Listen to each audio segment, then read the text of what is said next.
welcome to another Catch a Flight with Pauly. We got the man, the myth, the legend right here, Marcus from Weathered Souls. What's up, dude? What's up, bro? How you feeling? Doing well. I can't complain. Nice. You digging Portland so far? Portland's been fun. A little chilly out here compared to San Antonio, Yeah. but not too bad. Yeah. What's the weather looking like down there right now? It's looking like the 80s. 80s. Oh yeah, that's nice. It's weird. I was just back home in Humid. Philly too, and it was fucking 80s right now, man. Yeah. So that's standard down there, but everywhere else, some weird ass global warming happening. Right. We won't hit winter time until probably sometime in like end of December. Now when that temp will start. Y'all caught snow last year too, right? Yeah. Well, that was this year. Oh, so we caught snow in February. Oh shit. Got snowed out for like a week. Well, don't you always say last year? I just mean like last snow season, whatever. Last winter. You want to start with just some lager, man? I worked. You ain't drink yet today, right? Not yet. Not yet. All right, cheers, man. Yeah.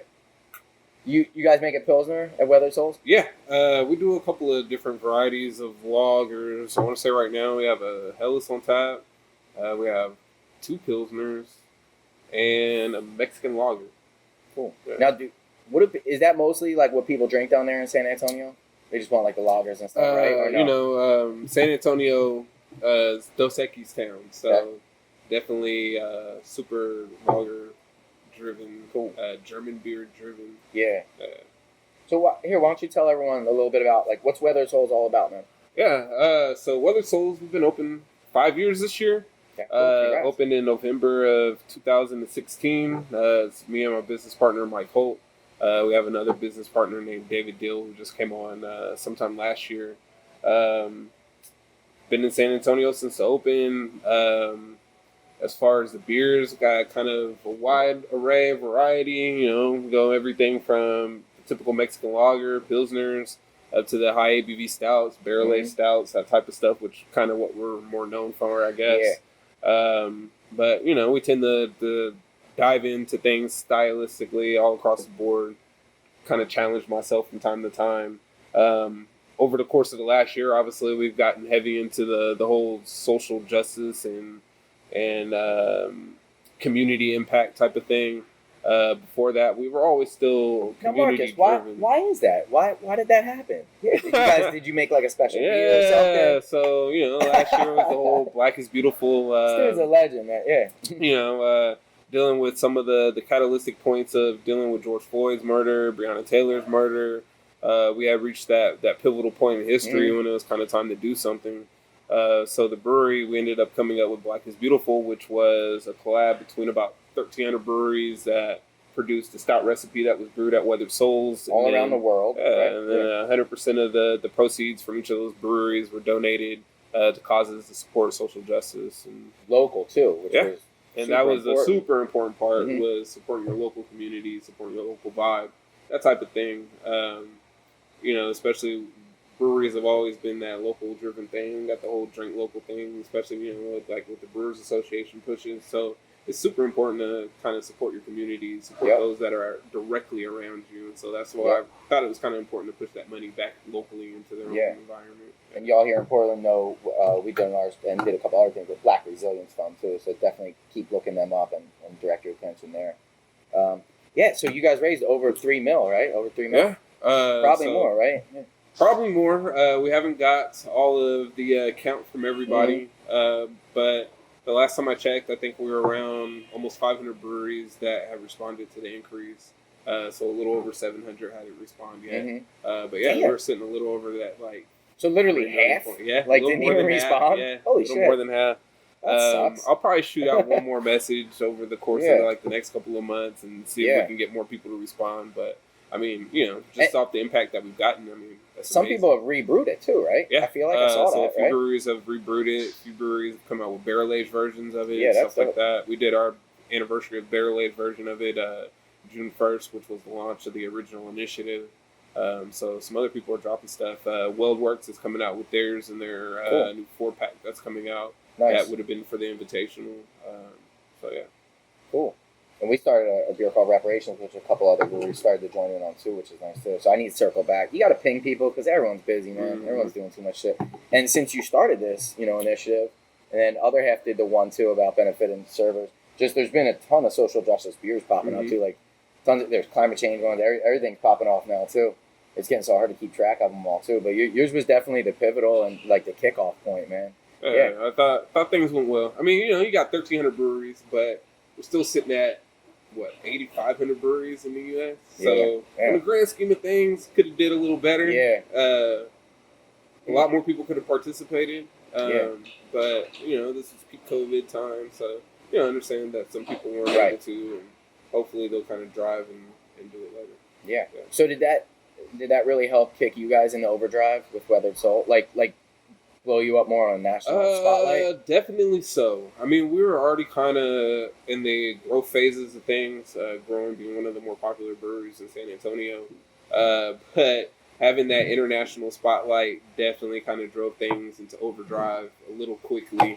So, now we're distributing a few places nationally. We're distributing overseas. So it definitely picked up production. Where are you guys seeing the most hype outside of Texas? Let's see. Let's shoot a lot of beer to Vor. Quite a beer to them. Outside of that, California is obviously one, especially since I'm from there. We've been getting a lot of love from the East Coast lately too. Okay. Yeah, Mark, tell everyone where you're from, man. Yeah, I'm originally from Sacramento, California, Rancho Cordova to be exact. And then I've been in San Antonio for the last 8 years. Cool. And now I know you're not headed there, but where's the next place Weathered Souls is jumping, man? We just announced about a week ago. We're opening a new location in Charlotte, North Carolina. Cool. My business partner, Mike, spent about 23 years there, raised his kids there. Kids are still there. And so originally when we were opening the original location, Charlotte was one of the options, but neither of us was moving to Charlotte at the time. So we landed on San Antonio, which is where we both were. But yeah, so the new location is going to be popping up. Hopefully we should be open into spring, early summertime. That's what's up. Yeah. So Marcus, I love talking with entrepreneurs, man. What motivates you to fucking get up and hustle every day and, expand and scale and grow the business and stuff? For me, personally, it's about, I guess, development in oneself kind of thing. Especially for me, I'm a very competitive person. So for myself, I want to see myself drive, grow more, grow as a person, an individual. So for me, especially when I got into brewing, it's cool to own a business. It's cool to brew and that type of thing. But then coming from somebody that drank craft beer, like you see the other aspect of it, right? So, the hype breweries, the breweries that are doing the fun festivals, traveling, all that type of stuff, the stuff we're doing now. And so for me, it was one of those points like, okay, like if I'm going to get into this, I'm going to put 110% in everything that I do. Like for me, I have a literal picture of Angel Kobe, like in my office / gym at home. And like pretty much I have it placed to where his ass is looking at me all the time.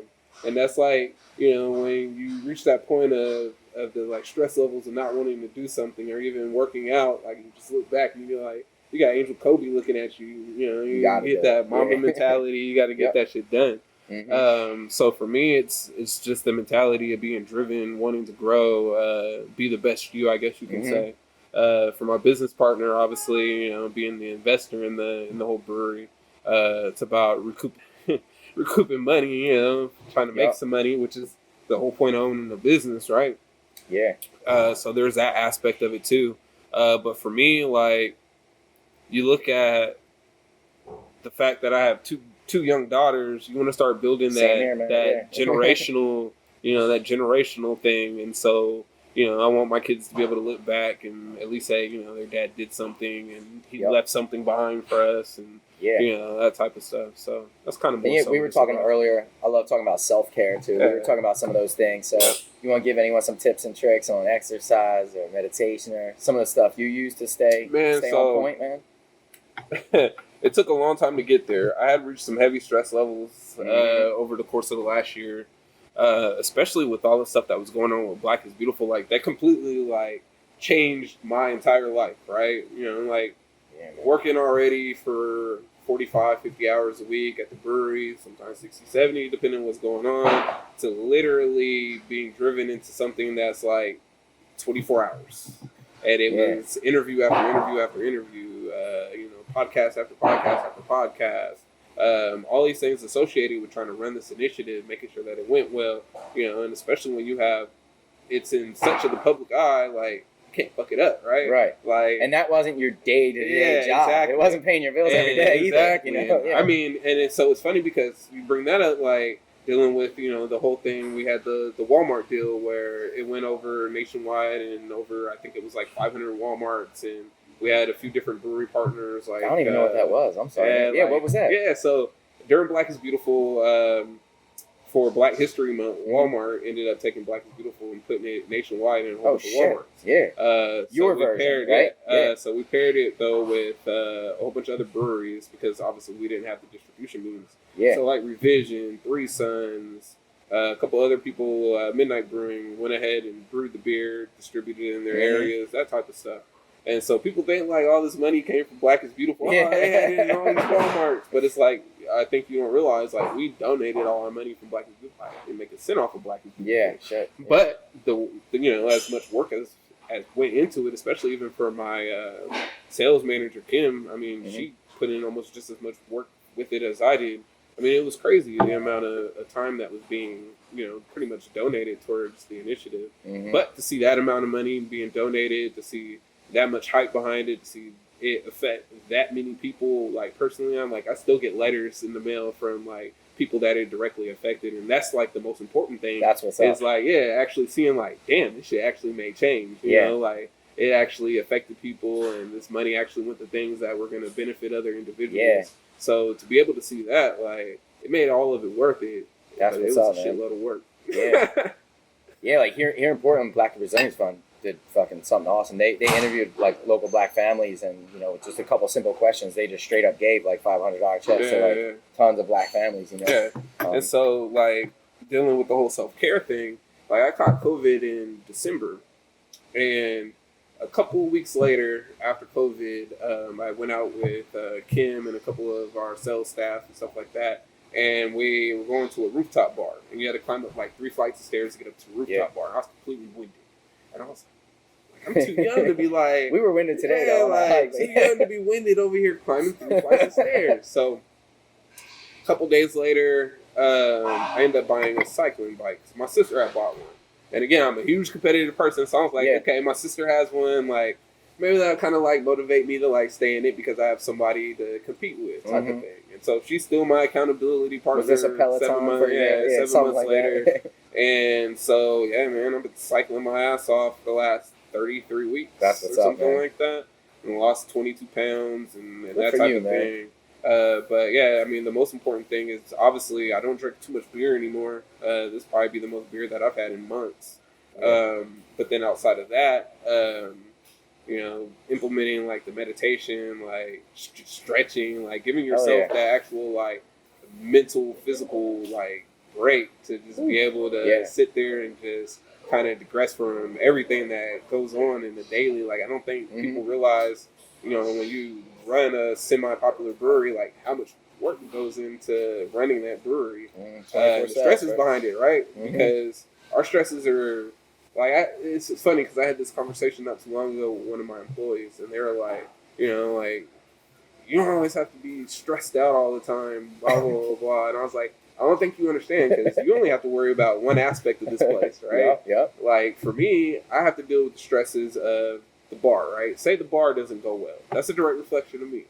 Or say, a beer doesn't go right. Even if I didn't even touch the fermenter at any point whatsoever, that's a reflection of my product.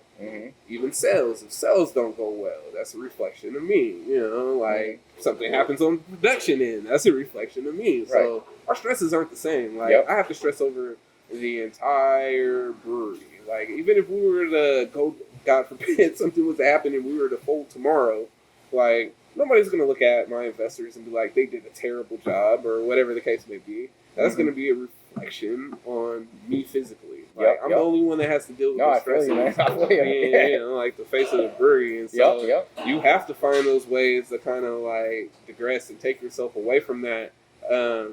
Especially, you know, like even getting into Untapped reviews and you know, online, like social media, and like those are just certain, like it's just crazy. Facebook, so you have, DMs, exactly. You got so many aspects of bringing stress into your life. You have to be able to like take away. So at least now, like for like my wife, for instance, she gives like she knows like when I would come home, I'm not going to bother him like during his workout time. So I get that 45 minutes to an hour to do whatever I need to do. Now, once I come out the room, you know, that might be different. Here. Yeah, exactly. Mm-hmm. But at least I get that 45 minutes, an hour to be able to just get out there and kind of, you know. What, here, our people, although they like to hear about that stuff, I'm sure they like hearing about beer, right? So what's your favorite beer that you brewed? Or I'm sorry, that Weathered Souls brewed in the past couple months? I know you scale back drinking, but what's the one you're most proud of after Black is Beautiful? Man, we got a couple of things that are really fucking good on tap right now. One of my favorite beers on tap right now is the Fresh Hop Pale Ale we did. Ooh, so we where'd got you get Fresh some Hops from? Crosby. Oh, so we were able to get some of the Strata hops from Crosby. Cool. Got them next day, brewed them the day after. That's what's up. They're great people, man. Man, that beer came out so nice. So just a little fresh 5.5% pale ale. Mm-hmm. Really features the hop characteristics. Super clean. It's nice. We did a German Helles recently. That was the first time we've done a Helles. First time I've done a Helles anyway. And that came out actually really good. We had Ashley come down from Bierstadt last year, and we did a Swartz beer for the anniversary. And she was really nice to share some of her lager tips. Mm-hmm. So I haven't been able to like implement too much into the actual brewing program because we've been playing catch up for so long during this growth phase. And so now we've reached a point to where I have enough fermentation space, you know, I have enough employees on the brew floor, different things like that. And so I've been able to start implementing some of these processes and procedures and kind of what we're doing with our lager program. And like how long do your lagers take? So now we're lagering 6 weeks in the lager tank. So we have two 40 barrel horizontals that we've been utilizing quite a bit now. That's what's up. So you know, running the process, you know, fermenting at a certain temperature. We haven't been doing diacetyl rests. And then transferring off to the lager tank, letting it naturally carb and You do some dry hop lagers too? Do people like that down there? I've never got into dry hop lagers yet. That's something that's on my list. Will probably brew at the end of the year. Something that I've been wanting to play with are oak age lagers. Well, so you know, we're like, Mm-hmm. You know, we already have the popularity of dealing with our barrel aged stouts and stuff like that. So I know some people turn their nose up at it, but I want to do a good lager. Modern times that go on.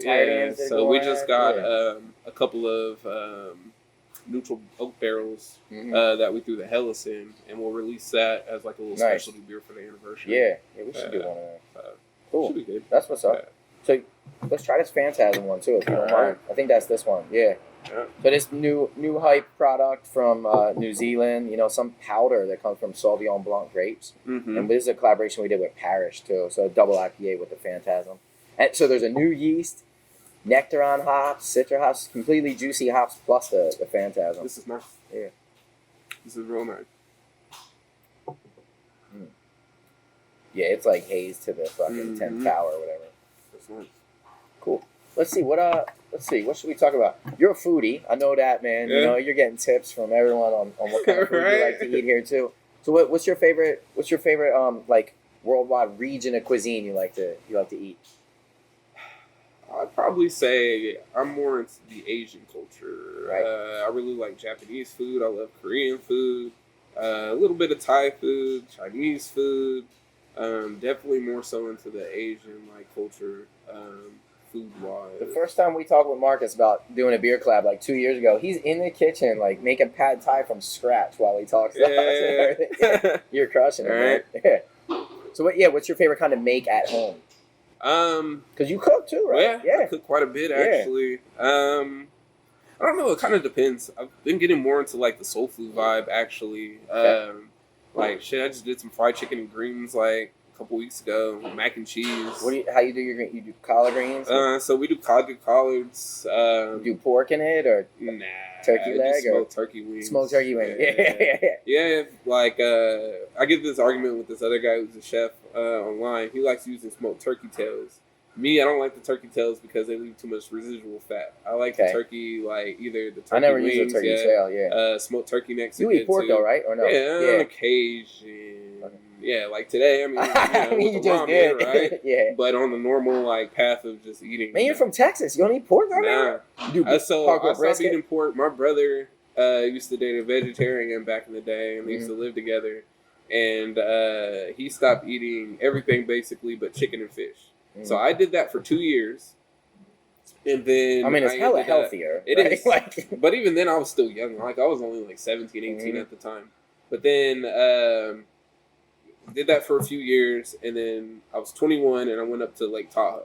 Ended up winning big playing blackjack. And ended up having some huge tomahawk ribeye and like a double pour of some like Hennessy XO. Yeah. And that was like the first time I've had like beef in like 3-4 years. Dang. So I implemented beef back into my diet, but then kind of still keep pork out of it. You know, the occasional bacon or something like that. That's fine. But it's not something that I eat on like an everyday. Like, gotcha. Cool. I was just gonna ask you something about that. Oh, so you mentioned the double XO, right? You're real big into whiskey. You know, Marcus went to this place. If you ever visit Portland, we got this joint called the Multnomah Whiskey Library. It's insane. It's fucking... Man, that place was amazing. High-end, super dope whiskey library, right? Yeah. Just like it says, man. How thick's that menu? Man, it was nice. Yeah, like, just the ambiance, like, the experience just to be able to go and just chill, like, it was dope. I mean, you know, I only had like 3 pours in a cocktail. Yeah, tell everyone what you got, man. They might be interested to hear that. Yeah. I had a couple of different things. So I had their E.H. Taylor single barrel pick, which was really good. Then I went obscure. I had a Woodinville High Rye pick that they did. Yeah. It was nice because it was hazmat. So it was like 140 proof plus, 62%. Like I ended up getting the last half-ounce pour out of it. Yeah. So How bad did that burn the back of your throat, though? Not bad. No? I'm a high proof. Like I like cash strength. I tend to drink cash strength stuff. Like my normal everyday pour right now is Stag Junior. And then I had an 18-year cognac pick that they did. Hell yeah. So being there, like the experience of trying the place, like I wanted to kind of see what their palate fit dealing with some of the style picks that they had. So went that route versus, having stuff really that I've already had or have at home. Since you're a whiskey aficionado too, when you do your barrel-aged stouts, are you very particular about the kinds of barrels you get?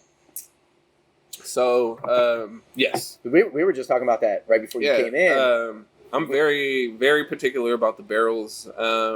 We've built some good relationships dealing with the barrel companies, but then something that I've gotten into that actually, who actually put me on this was Derek when he first did his. We were literally just talking about it. Yeah, when he did his singularity barrel, and I was like, you know what, like that's a dope idea because at that point I was already from Moxa, Derek from Moxa. Amazing brewery, y'all should try if you get the chance. Yeah, like I was already getting single barrels from these barrel clubs that I was in, and so we started our single barrel series, which basically all of them are non-adjunct. And they come from this barrel club. Typically, I'm in called Barrel Outlaws, and this other retail liquor store called Skip's Liquors out there. And he does 100 picks a year. So he has this thing called Road to 100. So he's doing 100 picks, and we get access to all of those barrels. Yeah, it's no matter whatever the spirit, whatever. And then the Barrel Outlaws, we get all their barrels. So we've had dope stuff like. We just got we had a 13-year Sazerac barrel. We've got Weller foolproof barrels, a couple of Buffalo Trace barrels, that Woodinville foolproof barrel, had a 7-year MGP Backbone, which honestly has been one of my favorite pours all year. Wow. I ran through that bottle in like 3 weeks. And it was like 136 proof, but it was amazing MGP juice. Like, it was dope. So just to get access to those different type of barrels and stuff like that, a couple like Garrison Brothers, which are nice because they're smaller barrels, but they have so much brown sugar, maple, like. Do you ever fuck with local people too? I know it's nice to get the shit. So like Garrison Brothers is down the street, pretty much. Nice. I mean, like an hour away from the brewery. Texas has a very affluent bourbon scene, whiskey scene growing. Like. We're actually in the process of doing a collab with Still Austin, which is an Austin distillery that opened within like the last couple of years. But their like juice that they're doing already has been great. So we just got some of their musician barrels that we're gonna play with and do a whole collab, and then we'll pair the barrels when we're done, and that type of thing.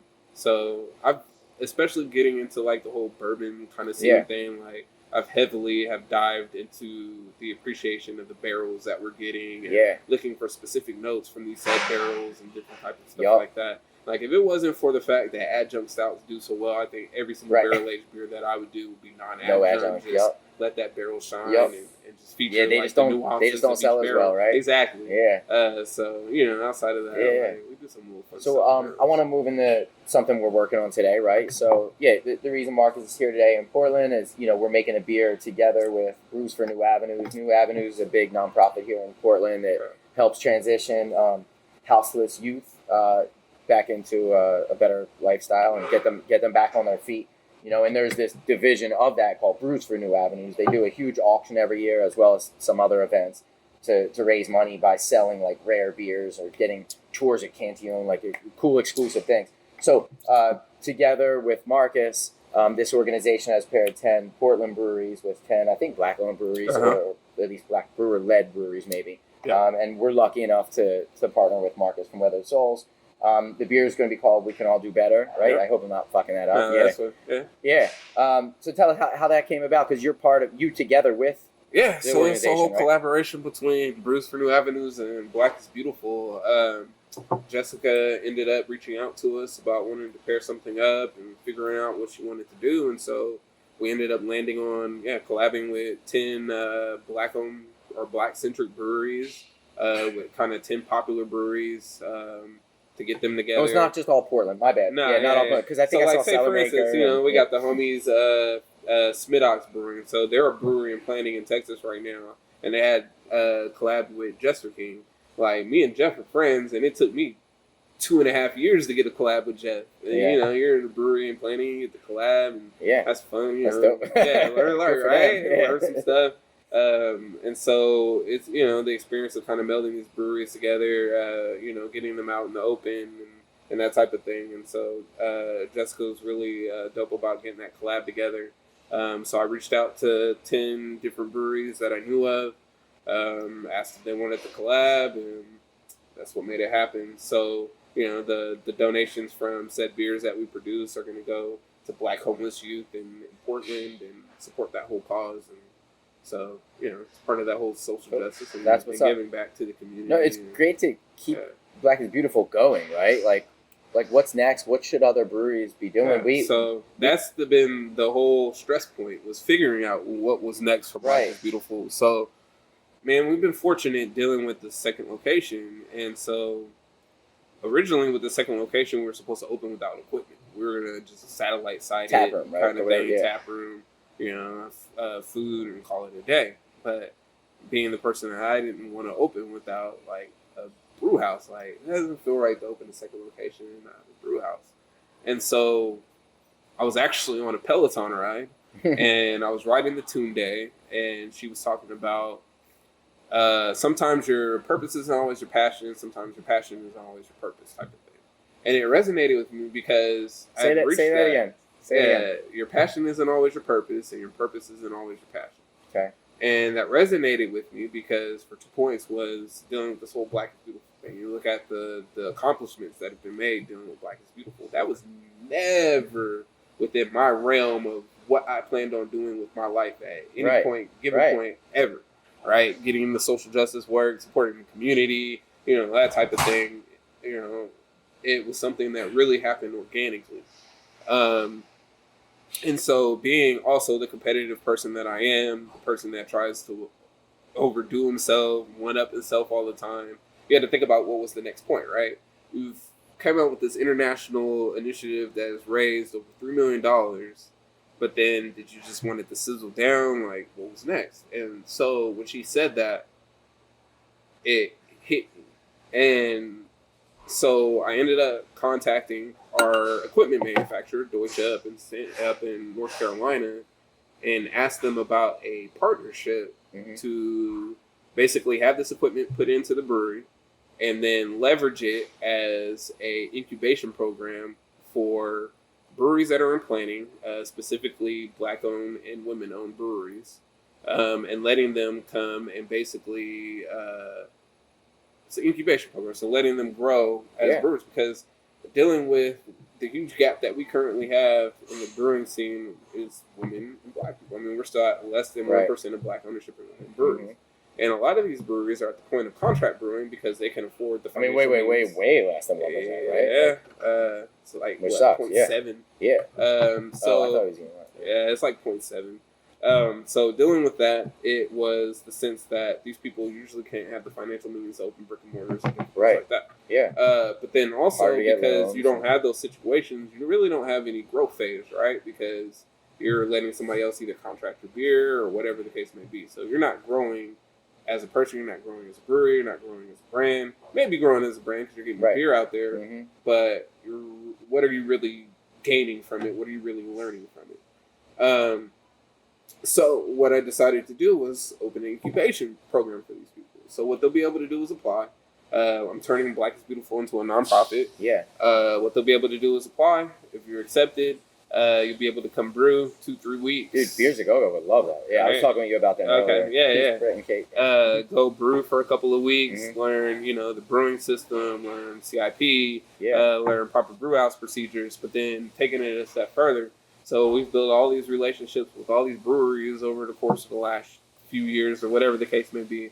So, having Jeff come teach a class on Saisons, having Derek come teach a class on Stouts, having whoever come teach a class on, IPAs and different things like that. But then also we were in the process of building partnerships with yeast companies, hop companies. I just had an amazing conversation with a malting company the other day, and getting these people involved as well and creating curriculums, and utilizing that to basically be able to turn this into an academy. So now you're getting all the benefits of building the malting curriculum and learning specifically about malts. White Labs is right in Nashville, so down the street. So we're building a partnership with White Labs to be able to get curriculum for White Labs. If you know anyone that wants to do, I was talking with you about Bertoni from Abbey Creek Wines. If you know anyone who wants to learn about wine, doing the same thing, I know he's 100% into that. And so basically creating this program to create advantages for these people that they normally wouldn't have. So when they get out of it, if they do get the financial means to go ahead and open, now you have brand new advantages, relationships, resources that normally these individuals don't have. Cool. Like for myself, when I got into the industry, I didn't have any of these resources. I didn't have any of these advantages. I didn't have any of that. Have you talked to Beer Culture too about maybe helping? Because they do a lot. No, I haven't talked to them about it and at all. Because they have some internships together with Brooklyn Brew, stuff like that. Yeah, the Michael J. Jackson Foundation. So, which I've talked to the OG. I call. Wait, there's a festival in North Carolina to benefit the. I seen that. Yeah. We're gonna participate in Durham. I didn't read the whole email yet, but I just saw that. That's my sales manager sent it to me this morning. Same so shit, also we'll do it. Cool. Well, that's awesome, man. So did Deutsche, did they front the equipment because of it? They gave me or a disc, whatever. You know what I'm saying? They that's cool though, man. That's good that companies are being flexible. So to be able to have the opportunities to have these relationships and kind of build this up, and hopefully the goal is to turn it into an academy in the long run and turn it into an accredited academy where you can come take these classes, get credits, and, that's dope, and different things like that. So, and there's a bunch of colleges there, right? Yeah, exactly. Isn't it a big college town? Yeah. So or we'll start, Ashland is, but we'll it's start not small and then hopefully grow within the next couple of years. But that's definitely the next step of what we're going to get into for Black. That's awesome, man. How can breweries like Great Notion help the cause too, man? We're on the other side of the country there, but a lot of that, like I said, we'll need people to come teach classes. Always looking for scholarship opportunities because most of the funds dealing with that are going to go into lodging, travel. The general resources of producing beer. So the goal is to kind of start building up some of these scholarships and donations and different things like that to kind of support these individuals while they're in town. So we'll definitely talk. Yeah, we've been trying to start a BIPOC leadership program, kind of like Orpheus did in Atlanta. And then I was about to do it, and then COVID hit. And since then, I still don't just come into work every day. So need to get that going, though, man. We want to help out wherever we can, man. Cool. Yeah, more breweries can also bust out that reparations beer, too. That's definitely something to help the cause as well. Cool. Yeah, let's switch the topic up, man. What else you looking to do in Portland? You're here for what, another 24 hours? or Yeah, something another like that, 24 too? hours. Well, I guess wherever we're going for dinner. We're known for coffee, beer, wine. Yeah. We used to be known for strip clubs pre-pandemic. I don't know what else we're known for these days. Go eat somewhere good. Yeah, Down for a cocktail or two. Yeah. Marky, what else is Portland known for?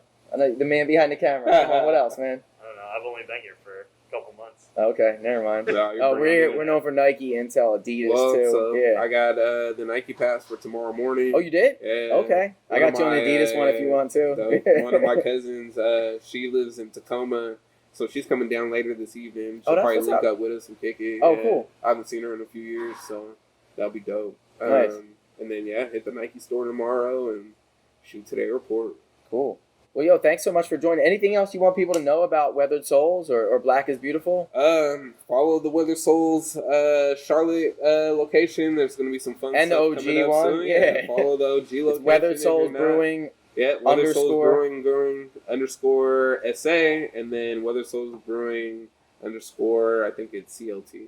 Yeah. So definitely check those What else? out. Where can they find your beers? Anywhere here? Or? Now we're in Portland yet, but hopefully we'll be out here soon. Obviously you can find us online on Trevor. Unfortunately, Texas doesn't let us ship beer. Yeah, but that sucks. Yeah, we can't ship beer in Texas. Hopefully we'll be getting some little fun opportunities to ship beer in a couple more places nationwide coming soon. Cool. Yeah, thanks so much for joining, man. Yeah, Give you a elbow, appreciate it, bro. Yeah, cool.